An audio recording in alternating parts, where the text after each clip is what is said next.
이 사람이 저를 어장 속에 두는 것 같아요. 썸은 계속 타고 있는데 고백을 안 해요. 그러면 네가 고백하세요. 상대의 마음을 의심하는 시간에 나랑 대화할 줄 아는 게 나를 지키는 방법인 것 같아요.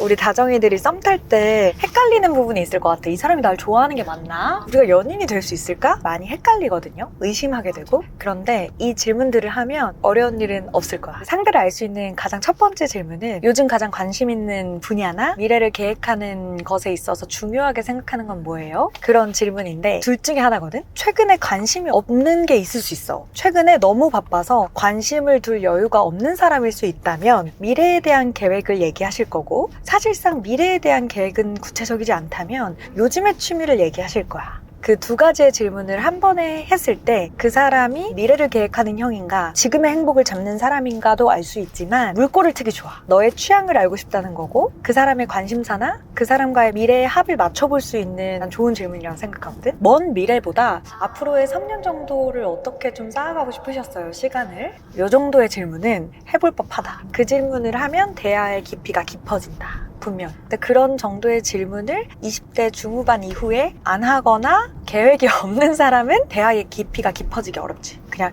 예쁘다, 좋다 이런 좀 겉도는 대화가 많을 거야. 그리고 저희 면접 볼 때 사전 질문지에 별명을 적으라고 해요. 그 별명은 아주 가까운 사람들이 불러주는 애칭이잖아요. 그러면 그 사람의 성격이나 그렇게 불러줘도 어떻게 대응하는지가 좀 잘 보이거든요. 예를 들면 곰돌이야. 그러면 성격이 뭐 온순하거나 유순할 수 있겠지. 아니면 이름에 따라서 만들어지는 별명이 있을 수 있고, 그래서 주변 사람들이 부르는 애칭이나 별명 있어요? 라고 하면서 이야기를 터가면서 그 사람을 중심으로 두고 그 사람과 연결된 친구나 가족의 관계를 유추해 볼 수 있는 질문이거든요. 혹시 별명 있어요? 어렸을 때 별명 있으셨어요? 라는 이런 질문들은 조금 아이스 브레이킹을 하면서 그 사람과 연결된 사람들의 관계까지 알 수 있는 기특한 질문이지. 세 번째는 그 사람과 나는 분명히 소개팅으로 만났고 썸을 타고 있다면 그 관계에 알맞는 질문을 해야 된다고 봐. 너무 친구 같거나 너무 편해지면 관계가 모호해지거든요. 그래서 지금 새로운 연애를 시작할 땐 어떤 연애를 하고 싶으셨어요? 뭐 편안한 연애? 아니면 설레는 연애? 이런 질문이나 연애를 시작하면 어떤 데이트를 좋아하세요? 이런 질문들. 그리고 이런 맥락으로 주말에는 보통 어떻게 시간을 보내셨어요? 여백의 시간이 생긴다면 어떻게 보내세요? 이런 질문들은 서로의 시간을 점유할 사람이 되잖아요. 여백의 시간을 채울 사람이 되는데 원래는 그 시간을 어떻게 보냈고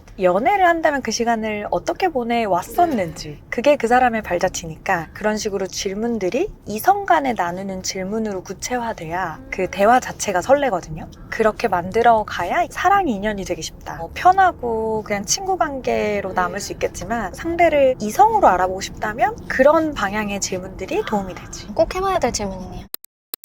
그리고 서로를 알아갈 때 하면 좋을 질문이 있지만 하면 안 좋은 행동들도 있는 것 같아. 첫 번째는 오히려 썸 탈 때나 서로를 알아갈 때 너무 과도한 배려를 하잖아? 너무 과도한 배려는 오히려 상대를 불편하게 할 수 있다. 썸을 탄다는 것은 서로를 알아가는 행동이잖아요. 예를 들면 음식, 우리가 만나는 공간의 분위기, 위치 이런 것들을 너무 상대한테만 맞추면 나의 취향이나 주관이 없어 보일 수 있어요. 그래서 어디 사세요? 라고 물어보고 이쯤에서 만나는 거 어떨까요? 이런 좋은 공간들이 있는데 여기 가보셨어요? 이러면서 대화의 물꼬도 틀 수 있고 이 사람의 센스나 나의 취향도 보여줄 수 있거든요. 근데 만나는 시간, 장소, 위치, 음식을 먹을지 카페를 갈지 모든 것을 상대한테 과도하게 배려하잖아요. 그러면 오히려 그 과도한 배려를 받는 상대는 조금 부담스럽지. 그 상대도 이 사람을 좀 파악할 수 있는 취향이나 정보들을 알려주는 게 진짜 서로를 위한 길인 것 같아. 과도한 배려를 어떻게 정리할 수 있냐면 이거 평생 할 수 있어? 연애하고 1년 넘어서도 할 거야? 아니잖아? 그러면 조금은 자중할 필요가 있다. 왜?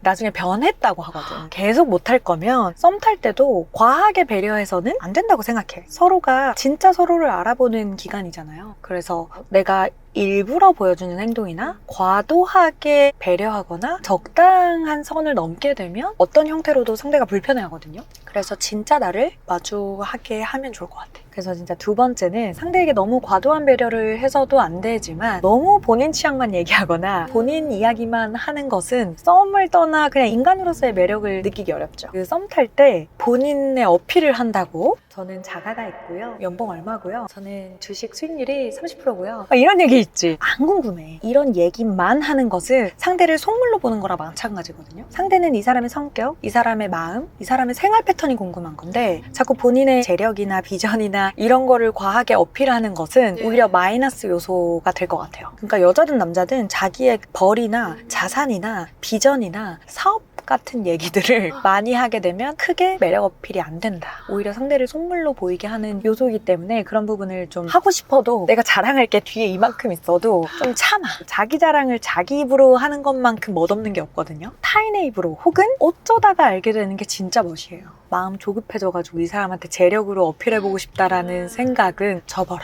라는 말을 해주고 싶고, 세 번째는 낯설에 많이 나오는 유형인데 떠보는 거 있죠. 썸 탈 때 있잖아요. 누군가를 소개받거나 이 사람과 연인이 될까 말까 하면서 서로를 깊이 알아볼 때 떠보는 질문들은 상대를 되게 진 빠지게 해요.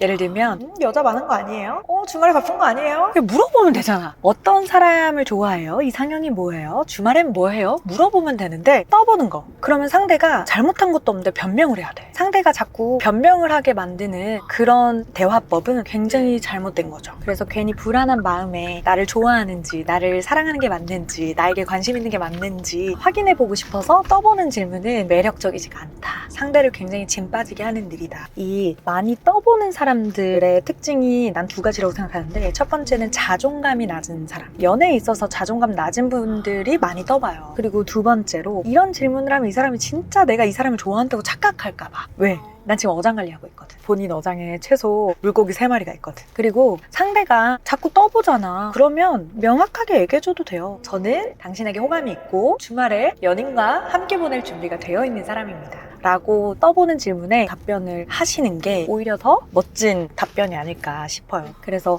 분명히 썸 탈 때 60대 40, 59대 41 정도로 한 사람의 마음이 더 커서 더 다가가도 되거든요. 그게 잘못됐다는 얘기는 아니야. 근데 이 사람이든 이 사람이든 서로를 헷갈리게 하는 질문들은 습관일 거야. 만나서도 사귀어서도 상대를 계속 시험에 들게 할 거란 말이지. 그러니까 초장에 잡아라. 떠보거나 애둘러 말하거나 상대를 의심하는 눈초리로 질문을 하지 말고 그냥 단도직입적으로 질문을 하면서 질문이 오면 솔직하게 답변할 수 있는 그런 사람이 됐으면 좋겠어. 그리고 이 사람이 저를 어장 속에 두는 것 같아요. 썸은 계속하고 있는데 고백을 안 해요. 그러잖아요? 그러면 네가 고백하세요. 네가 고백해서 상대가 이 관계 아닌 것 같아요. 아직 저는 마음이 그러면 지금이 아니라는 거잖아. 고민하면서 상대의 마음을 읽으려고 하지 말고 내 마음을 읽으려고 해야 될 것 같아. 그래서 내가 먼저 고백할 만큼 내가 좋아하는 게 맞는가? 내가 먼저 만나자고 할 만큼 마음이 있는 게 맞는가? 이렇게 상대의 마음을 의심하는 시간에 나랑 대화할 줄 아는 게 나를 지키는 방법인 것 같아요. 어장 속에 있으면 어때? 우리 솔로들은 암묵적 물고기야.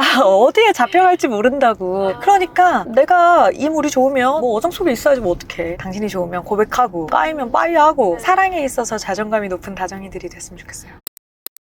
노을이 너무 예쁜데요? 그러니까 이 기간이 짧잖아. 그래서 실컷 느렸으면 좋겠어. 여기서도 사고방식이 다를 수 있는데 벌써 앞으로 올 겨울을 두려워하는 유형이 있을 거고 추위를 걱정하면서 가을을 놓치겠지. 근데 어떤 사람은 지금 이 테라스의 계절 한 달밖에 안 되니까 밖에 많이 나가야겠다. 가능한 하늘을 많이 올려다 봐야겠다. 이렇게 짧은 시간을 온전히 누릴 수 있는 현재를 사는 삶이 있을 거야. 그래서 이 가을을 얼마만큼 만끽하고 누릴지는 누구에게 달렸다?